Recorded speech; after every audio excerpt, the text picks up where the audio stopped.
এই শোন ফকিন্নি, আমার সাথে রক্ত সুস্থ একদম চামড়া তুলে লবণ লাগাই তবলা ফাটাই দিমু আমি। এই কোন ব্র্যান্ড তোর টাকা দিয়ে কাপড় পরাই রে? তায়া সায়া এক কাপড় 5 জনে।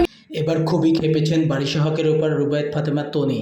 তনি তার এক ফেসবুক লাইভে বলেন যে তোর তবলা ফাটাই দেবো, ওর জামাইকে নিয়ে অনেক কথা বলেন। রুবায়েত ফাতেমা তনি এভাবে বারিশা হকের উপর কেন খেপলো, এটার অনেকগুলো রিজন আছে, হয়তো আমরা এগুলো সবগুলো জানি না। যেটা হচ্ছে যে রুবায়েত ফাতেমা তনির সাথে বারিশা হকের অনেক দিন ধরেই একটা ঝামেলা চলতেছিল। সেই ঝামেলাটা রুবায়েত ফাতেমা তনির হাজব্যান্ড যখন অসুস্থ ছিল সেই সময় মনে হয়েছে যে এটা নিয়ে আর সামনে হয়তো আগাবে না।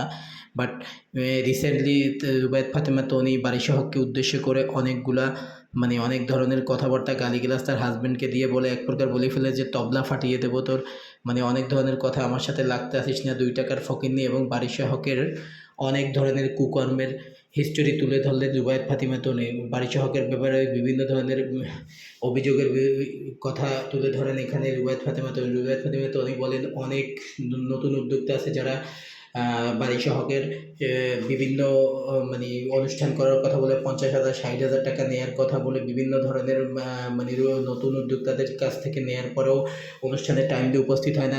অনুষ্ঠানে উপস্থিত হলেও 2-1টা ফটো সেশন করে সে চলে আসে 50-60,000 টাকা নিয়ে, যেটা এক ধরনের ক্রাইম। যেটা অনেকেই নাকি রুবায়েত ফাতেমা তনির কাছে এটা অভিযোগ করেছে যে বারিশা হক এমনটা করে।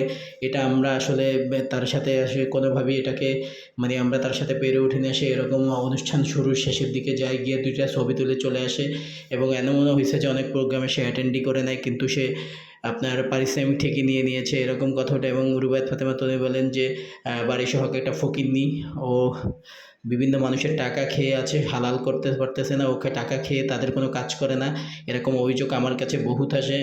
ও আমার হাজব্যান্ডকে নিয়ে কথা বলে, এত বড় সাহস, ওর হাজব্যান্ডের তবলা ফাটিয়ে দেয়, ওর হাজব্যান্ড তো একটা কি বলবো, একটা বউয়ের কামলা, এরকম একটা কথা বলে, বউয়ের কথায় উঠে এবং বসে। আমার হাজব্যান্ড কেমন ছিল? আমার হাজব্যান্ড যথেষ্ট একজন সলভেন্ট মানুষ ছিল, বড় ব্যবসায়ী এবং যথেষ্ট ব্যক্তিত্ব সম্পন্ন একজন মানুষ ছিল।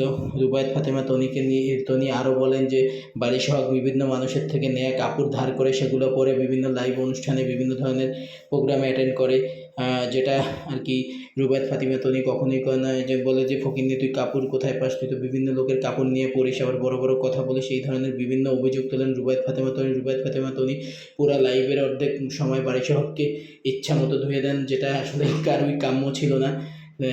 তো বারিশা হক রুবায়েত ফাতেমা তনিকে উদ্দেশ্য করে একটা পোস্ট দেয়, এটা থেকে মূলত রুবায়েত ফাতেমা তনি অনেক খেপে যায় এবং তার বহিঃপ্রকাশ তার লাইভে, তার ড্রেসের লাইভে ঘটে এবং ইচ্ছা মতো বারিশা হককে ধুয়ে দেন, যেটা আসলে কি বলবো, এইগুলো যেন আর না হয়।